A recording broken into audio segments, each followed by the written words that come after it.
ہر عورت اپنے گھر کی ذمہ داری تو سنبھال ہی رہی ہوتی ہیں، لیکن جب بات آتی ہے بچوں کی تو ہر ذمہ داری کو پیچھے کر کر ہم اپنے بچوں پر دھیان دیتے ہیں۔ بسم اللہ الرحمن الرحیم۔ السلام علیکم یوٹیوب فیملی، کیسی ہیں؟ اللہ کا شکر ہے میں بھی بالکل ٹھیک ہوں۔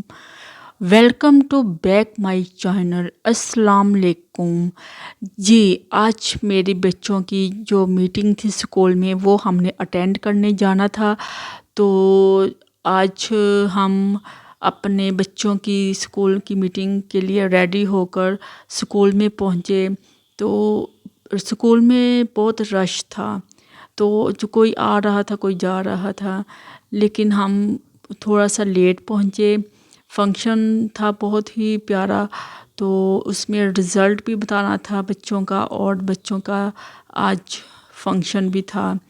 بچے تیار شیار ہو کر بڑے خوش ہو رہے تھے کیونکہ اسکول میں اسٹاک بھی لگنا تھا، تو جو اسٹاک لگتا ہے بچے خوب انجوائے کرتے ہیں، کھاتے پیتے ہیں۔ تو تینوں بچے ایک ہی اسکول میں پڑھتے ہیں، تو انہوں نے بھی جانا تھا۔ تو یہ میری بیٹی اپنے میم کے ساتھ پکچرز بنا رہی تھی، کیونکہ ان کے اسکول میں بہت ہی اچھا رزلٹ آیا تھا، اور اسی خوشی میں پکچرز بن رہی تھی۔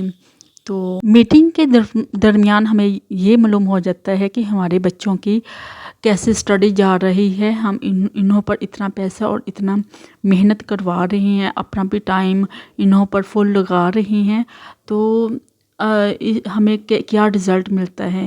اپنے بچوں کی اچھی تربیت کرنے کے لیے ماؤں کو بہت کچھ کرنا پڑتا ہے، پھر کہیں جا کر انہوں کو رزلٹ ملتا ہے۔ تو میں یہی ریکویسٹ کروں گی کہ پلیز اپنے بچوں پر دھیان دیں، انہوں کی اسٹڈی پر کمپرومائز نہ کریں۔ تو جی، ادھر سے میں میٹنگ اٹینڈ کر کے امی کے گھر میں آ گئی۔ یہ جو روڈ ہے یہ میری امی کے گھر کا ہے۔ یہ ہمارے امی کے گھر کے درخت ہیں، بہت ہی پیارے۔ ہمارا بچپن اس روڈ پر گزرا ہے، جو جب بھی ہم انٹر ہوتے ہیں اپنے گیٹ سے تو ماشاءاللہ سے یہ روڈ اور یہ درخت بہت ہی پیارے لگتے ہیں۔ تو مجھے تو اس درختوں سے بہت ہی پیار ہے۔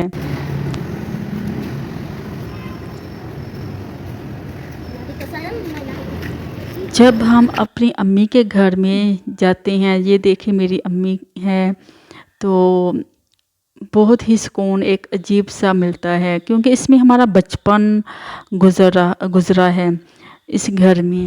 امی کے گھر میں جب ہم انٹر ہوئے تو امی کے علاوہ اور کوئی گھر میں ہے نہیں تھا۔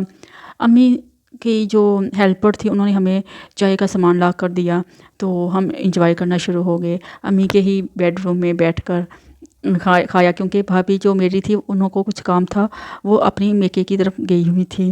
تو ادھر ہم امی سے باتیں کر رہی تھی اور بچے بھی کھا رہے تھے اور ہنس رہے تھے امی کے ساتھ۔ تو پھر امی نے ہمیں کھانا دیا، تو میں نے یہ کہا کہ امی ہم ایسے ہی کھا لیتے ہیں، ڈش آؤٹ نہیں کریں گے، اتنا ٹائم نہیں تھا، گھر میں بھی آنا تھا۔ امی کی ہیلپر جو تھی وہ بھی 4 بجے چلے جاتی ہے اپنے گھر، تو امی کی طبیعت ٹھیک نہیں رہتی، اسی وجہ سے وہ اپنے روم میں رہتی ہے۔ امی کی اب اتنی ہمت نہیں کہ وہ اٹھ کر کھانا بنائے یا کوئی کام کر سکے، تو امی زیادہ کھڑا نہیں ہو سکتی، جس کی وجہ سے اب امی نے کھانا بنانا چھوڑ دیا۔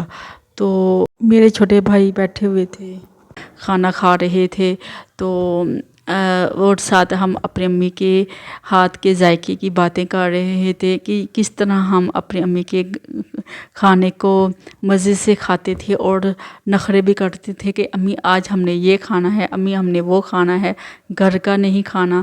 تو امی ہمیں ڈانٹتی تھی کہ یہ اس کھانے کو ترسیں گے، میرے ہاتھ کے کھانے کو۔ تو واقعی ہی اب ہمیں یاد آتی ہے اپنے ماں کے کھانے کے ذائقے کی، تو وہ ذائقہ ہمیں ملتا ہی نہیں کہیں سے۔ ہم کتنا بھی اچھا بنا لیں پر وہ مزہ نہیں۔ ادھر پھر بھائی کیک لے کر آئے تھے اور ہم نے وہ بھی کھایا۔ آج سوچا کہ امی کے بارے میں بھی کچھ بتا دوں، تو آپ مجھے لائک اور شیئر اور سبسکرائب لازمی کریں۔ تو اللہ حافظ، نیکسٹ ویڈیو میں ملیں گے۔